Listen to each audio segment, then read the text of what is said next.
when working on a long work of fiction, it could be book length or around that length, how to set up a path for your workflow.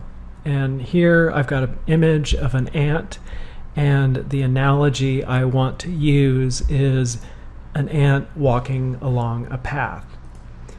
And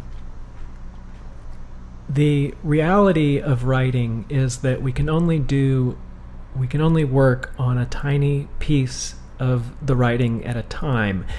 And one of the main reasons that people make writing harder than it has to be is when they try to do more than that. So the more that you're able to set up an organized way of walking along a path, making little changes here and there as you go along, the easier it will be and the better job you can do. You don't have to stay totally organized all the time, but if you do a little bit of organizing each time you write, it's totally doable. And also it's helpful to go along with the fact that there will be parts of your project that are in a lot of disorder, and this happens whenever we're creating new work. So the disorder is,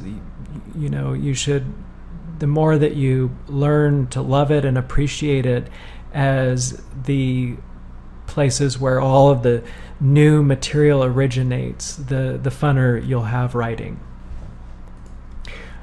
One reason the analogy of the ant on the path works for me is that it shows that writing a story in many ways is like you start at the beginning of the path and you walk along, making changes all along the way. And when you get to the end of the path, what do? You jump right back to the very beginning again and start all over again. But the next time you go down that path, it will look very different because you changed it as you went along. And you'll have a deeper understanding of the project in general the next time you go from point A to point B. So we can have vague ideas of what the overall path is like, but we do our best work when we really just decide to be patient and work on the next tiny piece that is in front of us, because that's the most that we can do at one given time.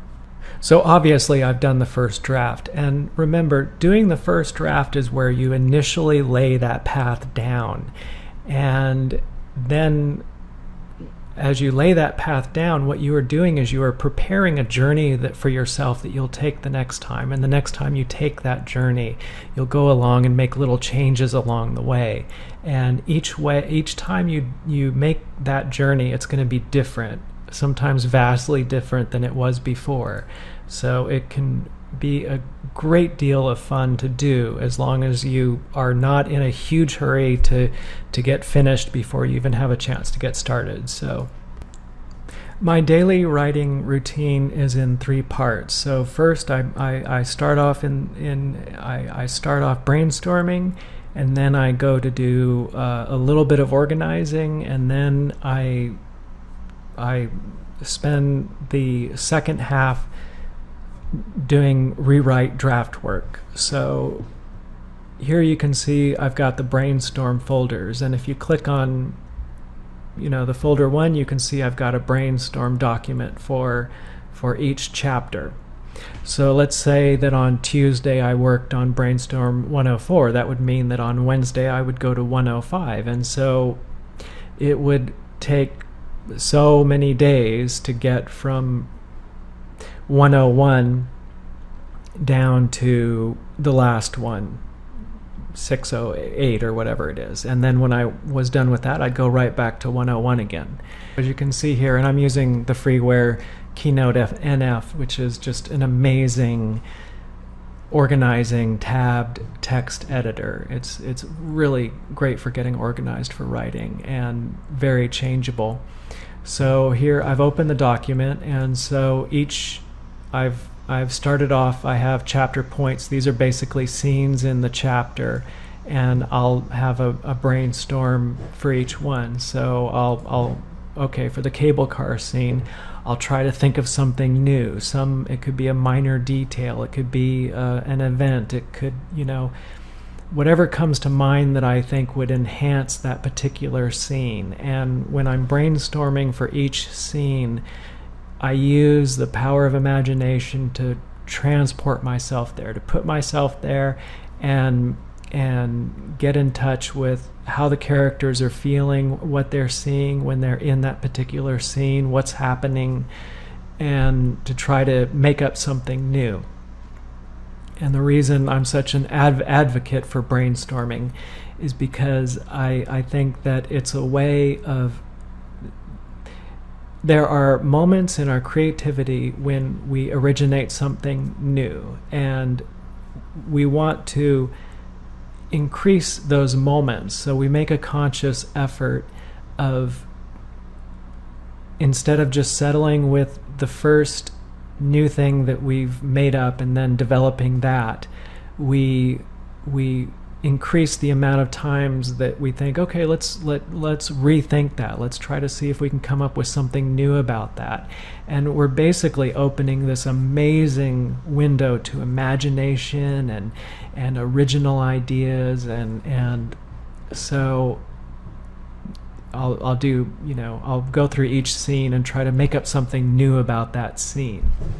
And I'm being very non-critical doing this. The first half-good idea, I put it down.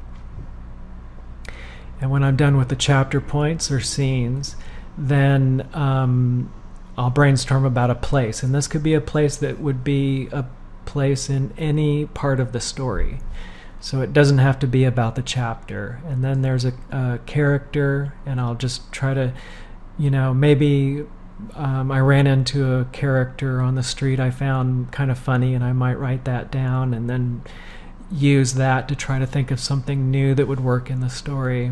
So as you can see here, and then because titles of chapters are such a great opportunity to enhance the poetic quality of a chapter, I'll brainstorm about what the chapter title will be.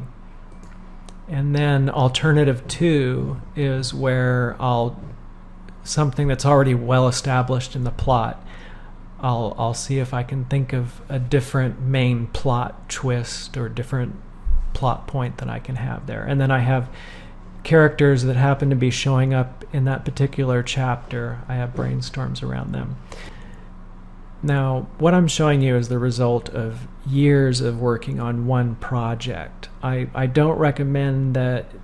What I recommend is that you take a look at it, get the general idea of what I'm describing here, and then come up with your own way. And you don't need to go through the huge hassle of setting up an elaborate system right off the bat. All you need to do is start writing that first draft, and then as you work on your second draft, you might organize and whatever works for you. I really think that if you get the general idea of what I'm talking about, you're going to come up with your own system that would look vastly different than mine, but you would have gotten it. You get what I'm describing here. I'm done with the brainstorming for this particular session, so next I go into the draft work, and currently I'm working on episode 6 or chapter 106, and I can go ahead and click on that, and here is the document.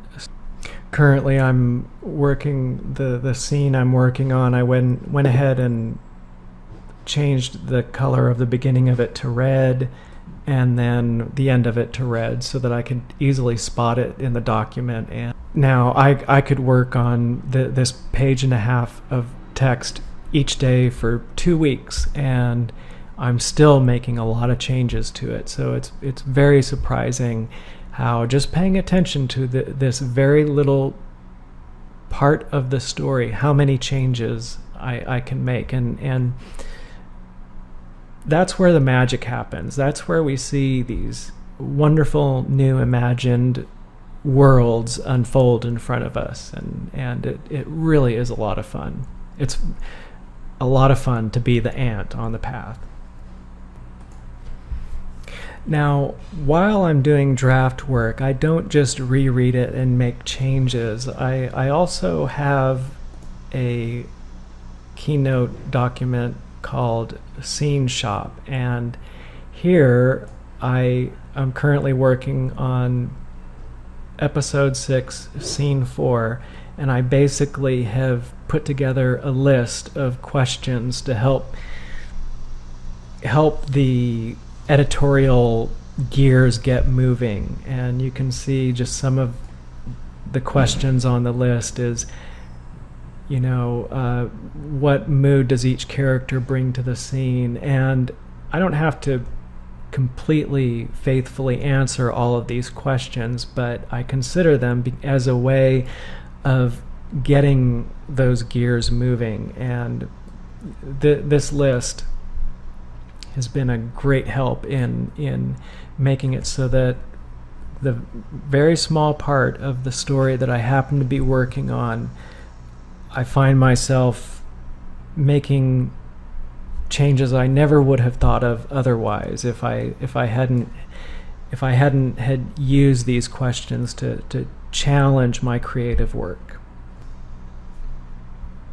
It looks complicated, but really it isn't. It is set up to work along in increments and to be easy each step of the way. And yes, there is a multitude of steps, but that does not change the fact that each step is really a small one. And it again, I'm just giving you basic ideas about how you might consider ways of setting up your own system to be the ant on the path. And whatever works for your particular, the way you like to write, that is what is important. Not to try to copy what I've done, but to see how a lot of us creative people are not good at organizing, but we can find ways of getting very organized and still be creative.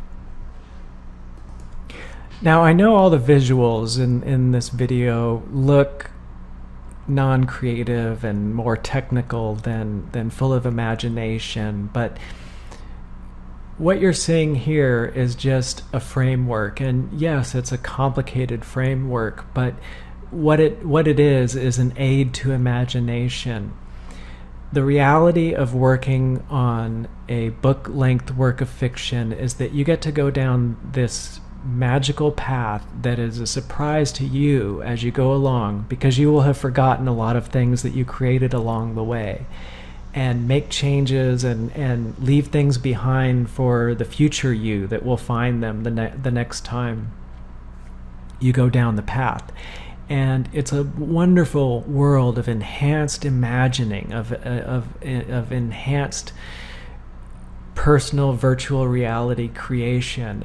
I know it looks technical, but the reality of the situation is all about wonderful imagining and creating new works of fiction.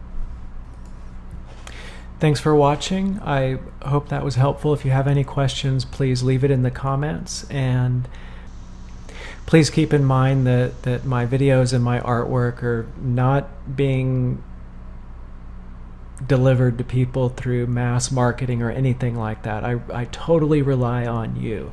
I rely on people like you who are explorers, who search for things that are not just placed in front of them, but like to go out and actively look for things that they can make part of their lives on their own through creative choices. And so I really appreciate whenever you help my creative cause at all by hitting the like button, subscribing, telling friends about it, and checking out my story, Terrible Immunity, at solomation.com,